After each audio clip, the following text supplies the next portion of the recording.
हर प्राणी जानता है कि दूध में ही माखन है। सबको पता है कि मेहंदी की पत्ती देखने में भले ही हरी दिखाई देती हो, लेकिन लालिमा इसी में छुपी है, रेड कलर इसी में छुपा है। सबको पता है कि भूमि के नीचे जल है, ये पृथ्वी गर्त में जल को संजोए है। लेकिन क्या केवल जान लेने से कि भूमि के नीचे जल है, जान लेने से कि दूध से ही माखन बनता है, केवल जान लेने से क्या वो मिल जाएगा? नहीं मिलेगा। उसके लिए हमें एफर्ट करना होगा, उसके लिए हमें अनेक प्रयोग करने होंगे, प्रयास करने होंगे। ऐसे ही भगवान तो सर्वत्र है, लेकिन उसको पाने के लिए हमें एफर्ट करना पड़ेगा। तो भगवान सत्य है। चित माने होता है ज्ञान, चैतन्य। ईश्वर चैतन्य स्वरूप है, ज्ञान स्वरूप है। फिर लिखा है आनंद रूपाय। हमारा भगवान आनंद का स्वरूप है, आनंद का स्वरूप है प्यारे। आनंद संसार की अनुभूतियों से परे है। सुख का विलोम दुख है, हर्ष का विलोम विषाद है, दिन का विलोम रात है। लेकिन आनंद का कोई अपोजिट नहीं है, संसार की अनुभूतियों से जो परा है। जो आनंद सिंधु सोख राशि, जो राशि,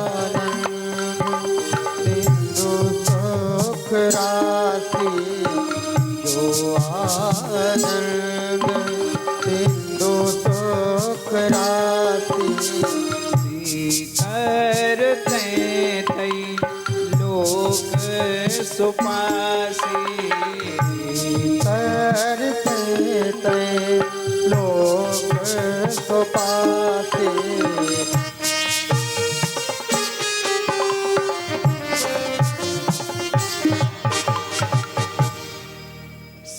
करते। भगवान आनंद का सिंधु है, और उस सिंधु की एक बिंदु से ये संसार आनंद पा रहा प्यारे।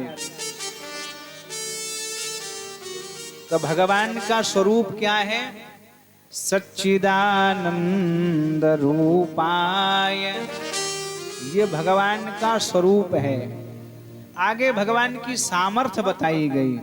विश्वोत्पत्त्यादि हेतवे, ये सामर्थ्य है हमारे भगवान की। विश्व की उत्पत्ति, पालन और प्रलय जो तीनों कर सकता है। अंग्रेजी वाले लोग तो भगवान का नाम ही विश्वोत्पत्त्यादि रखे हैं। अंग्रेजी वाले लोग भगवान को कहते हैं गॉड, ओ माई गॉड, ओ मेरे भगवान। भगवान का एक नाम गॉड है। जी माने जनरेट करने वाला, ओ माने ऑपरेट करने वाला, डी माने डिस्ट्रॉय कर देने वाला। तब भगवान विश्व की उत्पत्ति, पालन और प्रलय तीनों कर सकते हैं, ये उनकी सामर्थ्य है। तो भगवान का स्वरूप, सामर्थ्य और इसके बाद भगवान के स्वभाव की चर्चा हुई। तापत्रय विनाशाय,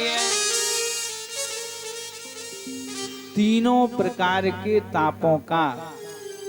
अच्छा, ये तीन प्रकार के ताप कौन से हैं? कुछ ताप हैं दैहिक,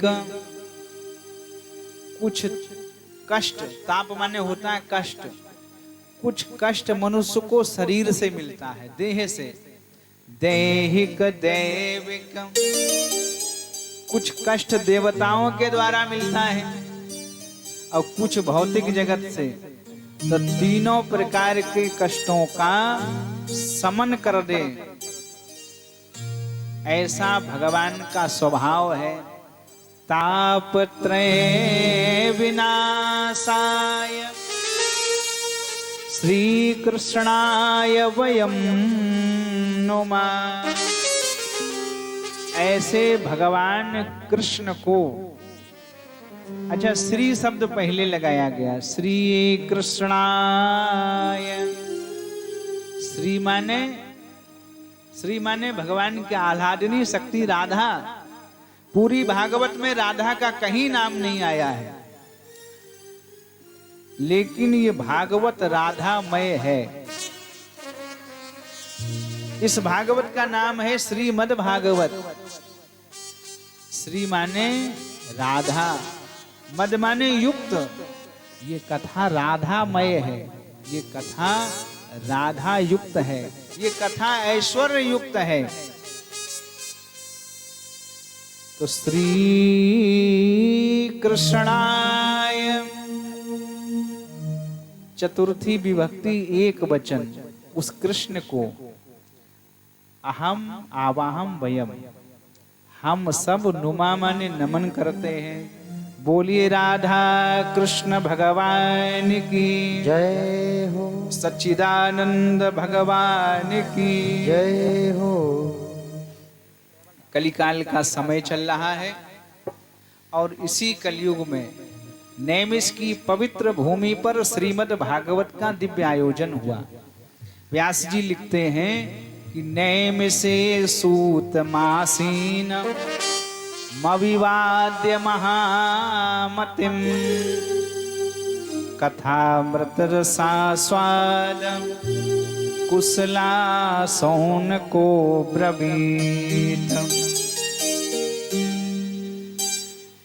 भागवत की कथा कलयुग में कहां पर हो रही? नैमिषे, नीम सार में, नैमिषारण्य में भागवत की कथा हो रही है। सूत जी महाराज कथा कह रहे और 88,000 महात्मा बैठे हैं कथा सुनने के लिए। उनमें सबसे ज्येष्ठ, सबसे वयोवृद्ध महात्मा है सौनक। तो संबोधित किया जाता है सौनकादि महात्माओं से। सौनक जी सबसे वयोवृद्ध महात्मा है। 88,000 महात्मा बैठे हैं कथा सुनने के लिए। कहां पर? नैमिषारण्य में। अच्छा, ये कथा नैमिषारण्य में हुई है। 88,000 महात्माओं ने नैमिष का चयन किया कथा के लिए। क्यों? कथा वृंदावन में क्यों नहीं करा दी गई? महात्माओं का जो निर्णय है वो काशी के लिए क्यों नहीं हुआ? कथा अयोध्या में करवा दी जाती। कोई कम पवित्र है अयोध्या? हम तो कहते हैं आपसे कि कथा अगर हुई थी तो पहली कथा तेजपुरा में भी हो जाती तो कौन सा हर्ज है? बताओ। अच्छा, यहाँ की भूमि कोई कम पावन है? गायन्ति देवा किल गीत कानी धन्यास्तु ते भारत भूमि भागे। ये पूरे भारत की भूमि पावन है, इसका एक एक रज पावन है, कण पावन है। तो आखिर नैमिष का ही चयन क्यों? कुछ तो विशेष बात होगी। आखिर नीम सार का ही चयन क्यों किया गया? हम सबके जो आदि पूर्वज थे मनु शतरूपा, इन्होंने भी नैमिष की भूमि पर जाकर भगवान का तप किया। कश्यप आदित्य की पावन तप स्थली रही नैमिषारण्य। सुचंद्र कलावती ने भी नैमिष की भूमि पर तप किया। भगवान सूर्य की पत्नी संज्ञा देवी ने नैमिष की भूमि पर तप किया। भगवान परशुराम जी ने नैमिष की भूमि पर भगवान का तप किया। इंद्र को ब्रह्म हत्या लगी तो नैमिष की भूमि पर गए तप करने के लिए। राष्ट्र के हित के लिए अपने शरीर को न्यौछावर कर देने वाले महात्मा दधीच नैमिष की भूमि पर भगवान का तप करते हैं। 4 वेद 6 शास्त्र 18 पुराणों का भाष्य हुआ नैमिष की भूमि पर। कोई साधारण भूमि है? वेद भगवान कहते हैं निमिषा अनिमिषा यत्र संति सनेमिषा निमेषे भवने मिषा। जहां पर मन को एक निमिष मात्र में ही शांति मिल जाए, मात्रेण यत्र शांतिम लभते तत्र नैमिषारण्य। जहां एक निमिष में ही शांति हो जाए मन को, वो नैमिषारण्य है। ब्रह्मा जी के पास एक बार सब देवता पहुंचे। देवताओं ने कहा कोई ऐसा पवित्र स्थान बताओ हमें जहां साधक को शीघ्र सिद्धि मिल जाए। ब्रह्मा जी ने अपने मन से एक चक्र छोड़ दिया। कहा इस चक्र की जहां पर नेमी शांत हो जाए, चक्कर लगाना जहां बंद कर देंगे, उस क्षेत्र को आप पवित्र क्षेत्र समझ लेना। सब पीछे पीछे चल दिए। भारत की भूमि पर आकर उत्तर प्रदेश में सीतापुर जनपद में चक्र की नेमी शांत हुई। चक्र भूमि में प्रवेश कर गया और जहां प्रवेश हुआ वो चक्र कुंड हो गया। उस क्षेत्र का नाम नैमिषारण्य पड़ गया। एक कथा वराह पुराण में आई है। गौरमुख नाम के एक महात्मा ने राक्षसों की विशाल सेना निमिष मात्र में मार दी। तब से इस क्षेत्र का नाम ही नैमिषारण्य हो गया। तो श्री व्यास सूतादि मुनि ऋषीणां विज्ञान विश्राम फलं सुशोभनम शरण्य सिद्ध्यम कलितापतापितं नमामि तं नैमिषमूलभूता। बोलिए नैमिषारण्य धाम की जय हो। नैमिषारण्य में कथा हो रही है भागवत। सूत जी मंच पर बैठे हैं। 88,000 महात्मा बैठ करके जमीन में अपने अपने आसन पर और भगवान की दिव्य चर्चा सुन रहे हैं। सौनक जी महात्मा खड़े हो गए। वयोवृद्ध महात्मा थे, हाथ जोड़ लिए। उन्होंने कहा भाई कलयुग चल रहा है इस समय, काल व्याल मुख ग्रास। इस समय काल रूपी जो व्याल है, सांप है, वो एकदम खड़ा है तैयार हम लोगों को ग्रास करने के लिए। कलिकाल के जीव को काल रूपी व्याल खाने के लिए हर जगह खड़ा है। जितनी व्यवस्थाएं जुटाई गई, ये सब काल आपके पास में ही हो गया है। ये बड़ी बड़ी हाई टेंशन लाइनें, घर घर में बिजली का आना, हर जगह जगह काल बैठा है। सावधानी हटी, दुर्घटना घटी। बड़े बड़े रोड, बड़ी बड़ी गाड़ियां, काल रूपी व्याल बैठा है हम सबको ग्रास करने के लिए। ऐसे कलयुग में हम सबका कल्याण कैसे होगा? अवधि बहुत कम रह गई है मानव की, उम्र छोटी हो गई कलयुग में और बुद्धि खोटी हो गई है। कैसे कल्याण हो पावेगा? सूत जी ने कहा श्रीमद् भागवत की कथा सुन लीजिए। भागवत की कथा संजीवनी है कलयुग में। तो ये कथा मिलेगी कब? चंदा करने से, 10-10 हजार के सदस्य बनाने से ना, ऐसे तो हो ही नहीं सकती कथा। सूत जी ने कहा जिस समय सुखदेव भगवान परीक्षित को कथा सुना रहे थे तो उसी सभा में देवता आ गए। सुधा कुंभम गृहीत्वेव देवास्तत्र समागमन। देवताओं का आगमन हुआ, हाथ में अमृत का कलश लिए थे। उन्होंने कहा परीक्षित जी आप अमृत पी के अमर हो जाइए और कथा हम लोगों को सुनने दीजिए। परीक्षित ने कहा भाई ये हमें प्रलोभन दे रहे हैं आप, हमें तुम्हारा ये अमृत नहीं चाहिए। क्व सुधा क्व कथा लोके क्व कांच क्व मणिर महान। उन्होंने कहा जैसे तुम्हारा मटके वाला अमृत है ऐसे हमारा भी ये सामने रखा हुआ श्रीमद् भागवत अमृत है। अंतर दोनों में कैसा अंतर? क्वा कांच क्वा मणिर महान। जैसे टूटा फूटा कांच और मड़ियां चमकती तो दोनों हैं। अच्छा, कांच में भी चमक है और मड़ी में भी चमक है, लेकिन उनके मूल्य में कोई समानता है क्या? नहीं है। टूटा फूटा कांच 20 रुपया किलो, 25, 30, 50, लेकिन जो मड़ी है वो तो उसका कोई मूल्य है, अनमोल है वो तो ठीक उसी प्रकार से ये जो भागवत है इसका कोई मोल नहीं है प्यारे। भागवत कथा शुड हैव नो वैल्यू। कथा इज प्राइसलेस। कथा की कोई कीमत नहीं है कि कथा इतने में हो जाए, इतनी कीमत है ना ना। कथा का कोई मूल्यांकन नहीं है, कथा अनमोल है।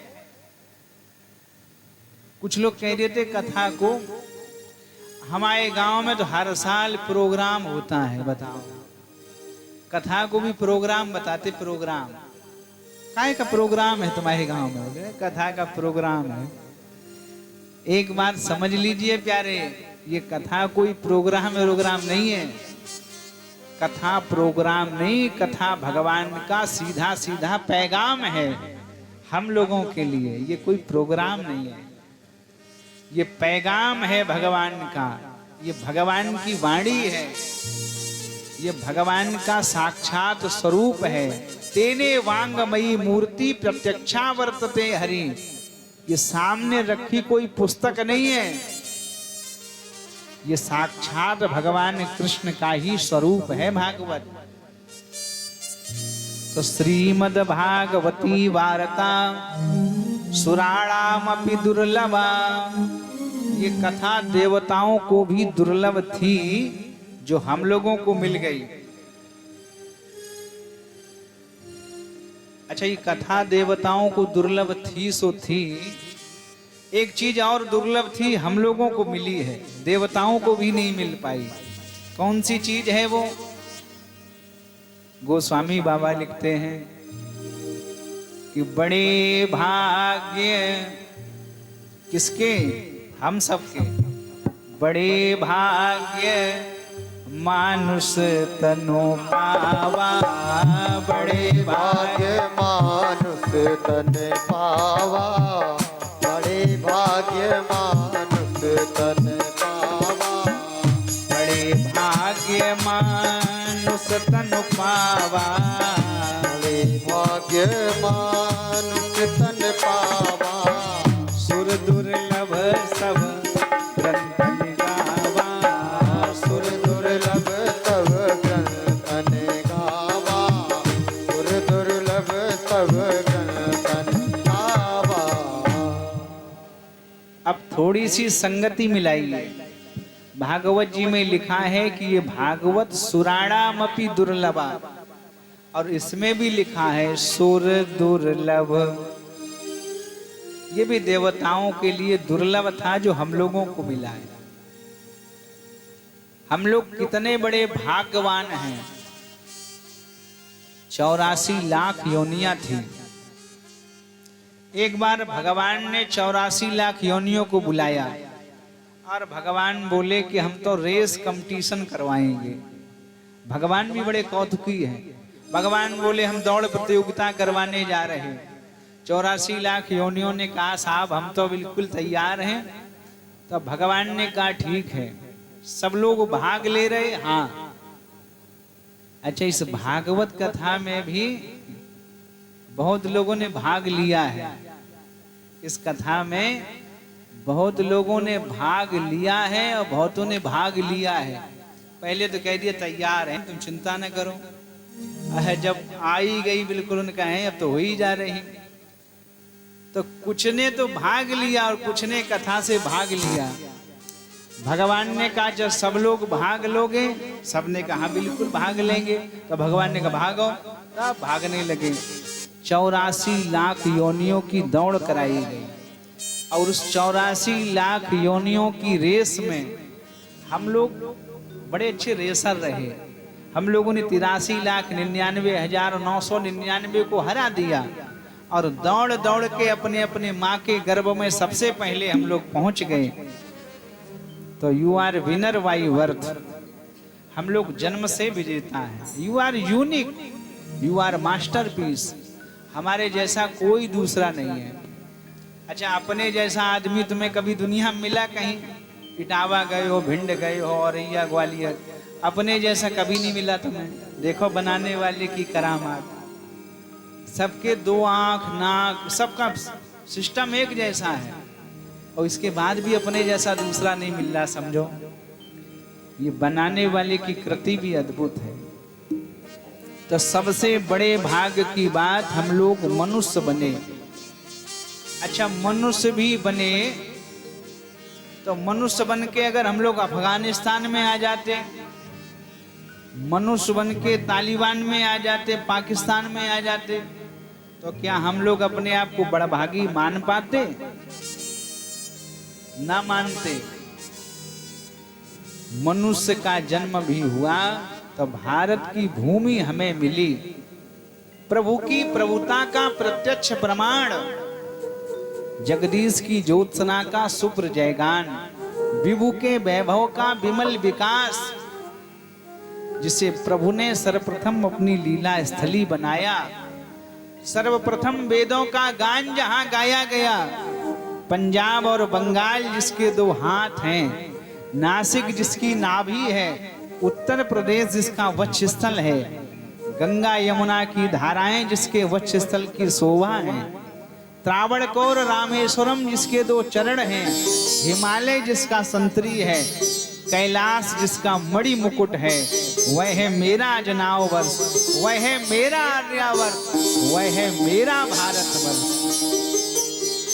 हम लोग बड़भागी हैं। जन्म भी हुआ तो सर्वोपरि विश्व भाग्यम निर्माणम करोति, तस्य आध्यात्मिक वैदिक स्वरूपाणाम सा भारत। पूरे विश्व के भाग्य का निर्माण करने वाला भारत, उसकी गोद में हम लोग जन्मे, ये हम लोगों के लिए दूसरे बड़े भाग्य की बात है। अच्छा, भारत में भी जन्म हुआ तो दक्षिण भारत की तरफ हो जाता, तमिलनाडु, पश्चिम बंगाल, उधर ममता दीदी के राज्य में तो बड़ी टेंशन थी। दीदी तो मूर्ति न रखने देती। दीदी बड़ी उलझन की है भाई हिंदुओं के लिए। वहां दीदी तो किसी एक समुदाय की हमदर्द हैं और सनातन धर्म के लिए सिरदर्द हैं। वो वहां बैंड बाजे नहीं बजा सकते साहब, मूर्ति लेके जुलूस नहीं निकाल सकते। तो जन्म भी हुआ तो राम और कृष्ण की पावन जन्म स्थली उत्तर प्रदेश में हम लोग जन्मे, ये हमारे लिए तीसरे बड़े भाग्य की बात है। अच्छा, एक और बात है, उत्तर प्रदेश में भी जन्मे तो गंगा और यमुना के किनारे जिनके जन्म हुए हैं वो तो और ज्यादा बड़भागी हैं। कालिंदी मगनासनी, गंगा के स्नान का जितना फल होगा, यमुना के तो दर्शन का उतना फल है। कितने बड़भागी हैं हम आप, गंगा यमुना के किनारे। अच्छा, तेजपुरा गांव है, यहाँ सब रहने वाले तेज हैं, हर आदमी तेज है। अच्छा, ज्यादा जब तेज तेज इकट्ठे हो जाएं तो सीधी बात है बहुत तो नहीं बनेगी उनकी। गांव भी अच्छा मिला, सब कुछ अच्छा है, इसके बाद भी जीवन में खूब धन मिल गया, वैभव मिल गया, सुतदारारु लक्ष्मी, इतना सब मिल गया तो बड़भागी नहीं है। ये तो पापियों के घर हो। बड़भागी कौन? संत समागम, हरि कथा, तुलसी दुर्लभ दो चीजें दुर्लभ हैं, संतों का संग और भगवान की कथा। तो बड़े भाग्य किसके? जो पंडाल में बैठे हैं उनके। बड़े भाग्य पाय सत्संगा, बड़े भाग्य पाय सत्संगा, बड़े भाग्य पाय सत्संगा।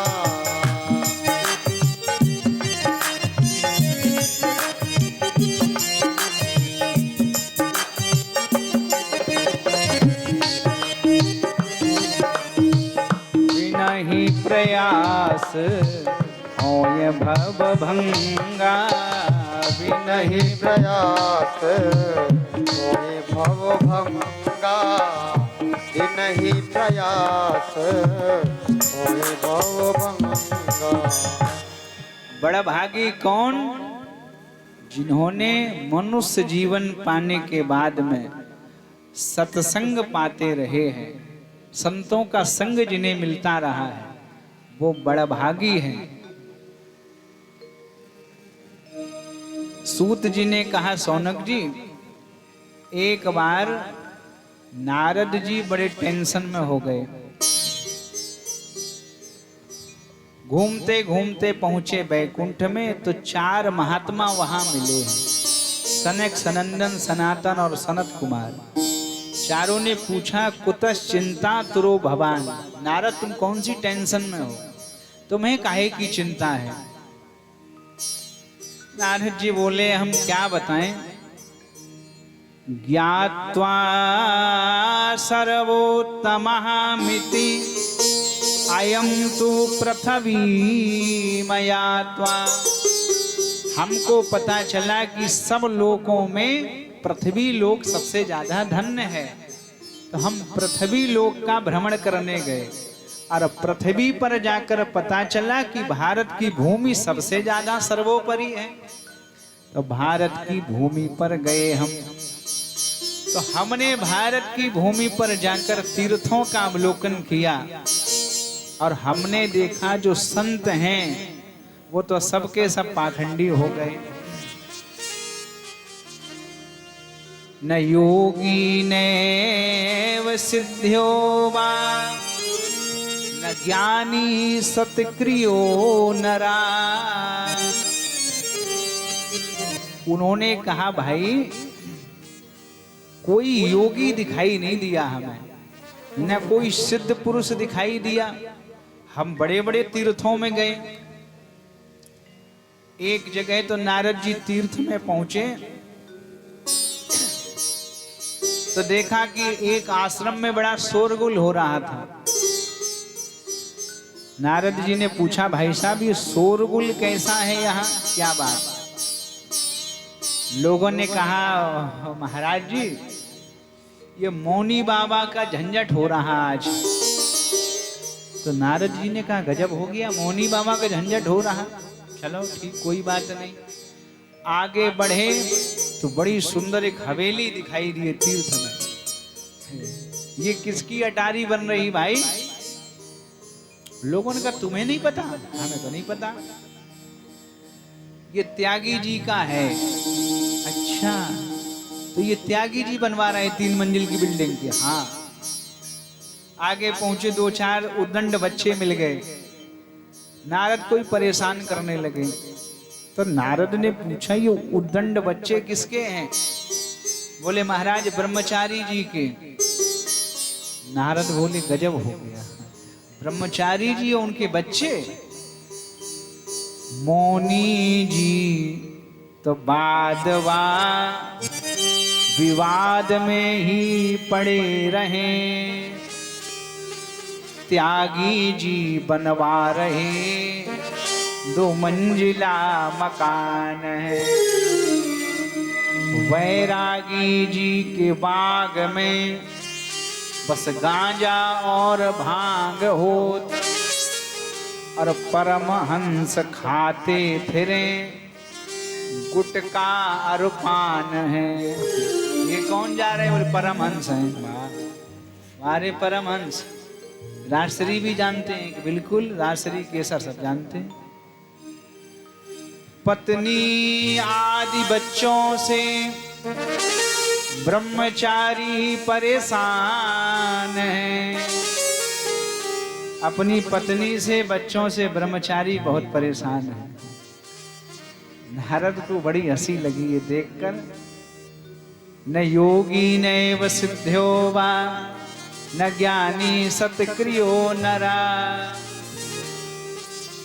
उनको लगा कि भाई कोई हमें ज्ञानी नहीं दिखाई देता, कोई संत तो नहीं दिखाई देता। उनको लगा कि विरक्त की चेतनता में कमी आ गई है, तो चलो गृहस्थ को देखें चल के, गृहस्थ ठीक चल रहा है कि नहीं। आई तो चलो बाबाओं की स्थिति बिगड़ गई, कोई बात नहीं। लेकिन नारद ने देखा कि गृहस्थों की भी चेतन्यता में कमी आई है। घर घर का अवलोकन किया है नारद ने, हर जगह गए, क्या देखा? तरुणी प्रभुता गेहे शाल को बुद्धिदायका कन्या विक्रमो लोभान दंपति नाम चकलकनम। नारद ने गृहस्थों के यहाँ देखा। तेजपुरा में पहुंचे नारद, तेजपुरा में सबके घर में गए। नारद ने देखा कि तेजपुरा की स्थिति तो बहुत खराब हो गई। अब तरुणी प्रभुता गेहे, किसी भी घर में गृह स्वामी की नहीं चल रही। श्रीमान जी तो बिल्कुल समझ लो जैसे ढक्कन है, तो किसकी चल रही? चल किसकी रही? तरुणी प्रभुता गेहे, घर में प्रभुत्व तो पत्नी का हो गया, श्रीमती का बोलवाला है घर में, वो जो कह रहे हैं सो ही हो रहा है। लोगों ने समझाया कि नारद तुम बाबा हो, तुम क्या जानो। अच्छा ये बताओ, घर में अगर श्रीमती जी की नहीं चलेगी तो क्या खेतों पे चलेगी? अरे घर में तो गृह मंत्रालय जब उनकी जुम्मे में है तो वो तो चलेगी उनमें। तो नारद बोले सो तो ठीक है, चलो घर में चले। तो बाहर तो चले श्रीमान की तो बेचारी बाहर भी नहीं चल रही। बाहर क्यों नहीं चल रही? श्याल को बुद्धिदायका, बाहर साले लोग सलाहकार हैं, बिना साले के परामर्श से काम ही नहीं हो रहा है। ऐसी विडंबना है। बेटा है पढ़ लिख के हो गया बड़ा, कोई बढ़िया सी जॉब पा गया, शादी वाले आए, बताओ चौहान साहब कैसे हुए हो? चौहान साहब बोले देखो हम आपको सही बताएं, ब्याह तो मान ली हुई है, लेकिन पथर्रा वाले इनके मामा है मालिक, तुम उनसे मिलो। श्याल को बुद्धिदायका कन्या विक्रमो लोभाज, लोभ के कारण कलयुग में कन्या का भी व्यापार होने लगा है। और दंपति नाम चकलकनम, पति पत्नी में कलह बहुत है। विवाह होके आई तो एक साल तक पति जहां जाएगा पत्नी से पूछ के कुछ ले आए, बताओ। नहीं तुम बताओ। 1 वर्ष तक पत्नी उसको चंद्रमुखी लगती है, चंद्रमुखी। दूसरा वर्ष शुरू हुआ, वो चंद्रमुखी अब सूरजमुखी लगने लगी। ठीक है यार, ज्यादा बकबक न करो, ठीक। हाँ सुन ली हमने, तुम्हारी बहुत सुन ली। 2 साल हुए, पहले साल में चंद्रमुखी, दूसरे साल सूरजमुखी, और तीसरा जो साल शुरू हुआ वही लगने लगी ज्वालामुखी। दंपति नाम चकलकनम। नारद ने कहा पति पत्नी में कलह बहुत है, हम देखे आए सब जगह, चाहे तेजपुरा हो, चाहे कुंदोल, चाहे बछेड़ी, सब जगह देखे आए हम। बड़ा कलह है घर घर में। नारद ने कहा हमने हर जगह जाकर देखा, स्थिति ठीक नहीं थी, चाहे वो विरक्त हो और चाहे गृहस्थ हो। तो हमको लगा कि वृंदावन चलना चाहिए। भगवान कह गए वृंदावनम परित्रज्य पादमेकम न गच्छति, मैं वृंदावन को छोड़कर कभी नहीं जाऊंगा, ये भगवान ने कहा।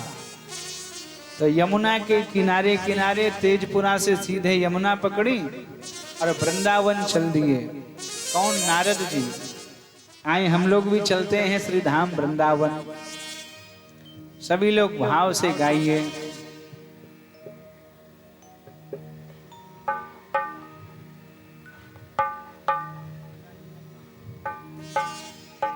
अच्छा, सभी लोग गाइए भाव से। अरे मन चल वृंदावन धाम, रटेंगे राधे राधे। अरे मन चल वृंदावन धाम, रटेंगे राधे राधे। अरे मन चल वृंदावन धाम, रटेंगे राधे राधे। सभी लोग गाइए भाव से। बाके बिहारी लाल की।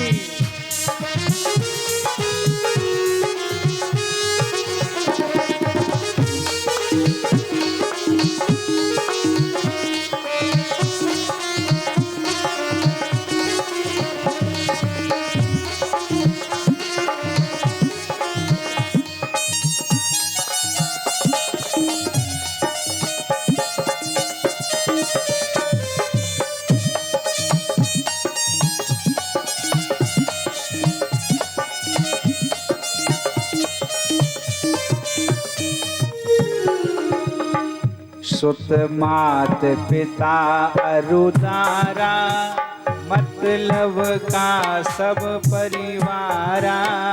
सुत मात पिता और दारा, मतलब का सब परिवारा। सुत मात पिता अरुदारा, मतलब का सब परिवारा। सुत मात पिता और दारा, मतलब का सब परिवारा। तेरे आवे न कोई काम, रटे जाओ राधे। अरे मन चल वृंदावन धाम, रटे जाओ राधे राधे।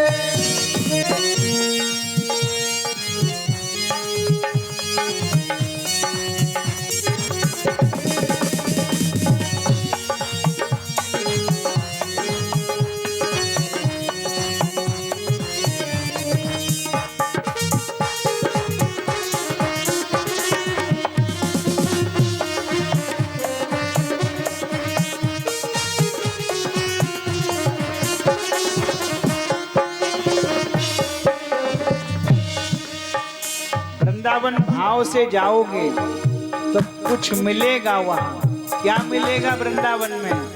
सुनिए। राधा और श्याम मिलेंगे, आशा के फूल खिलेंगे। राधा और श्याम मिलेंगे, आशा के फूल खिलेंगे। राधा और श्याम मिलेंगे, आशा के फूल खिलेंगे।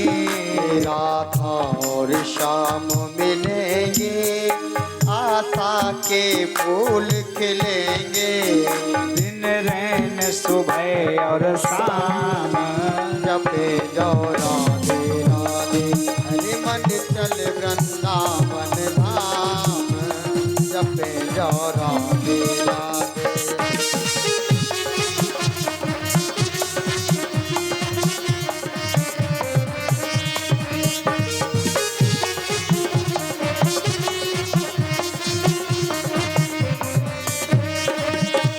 जपे जाओ राधे राधे, रटे जाओ राधे राधे।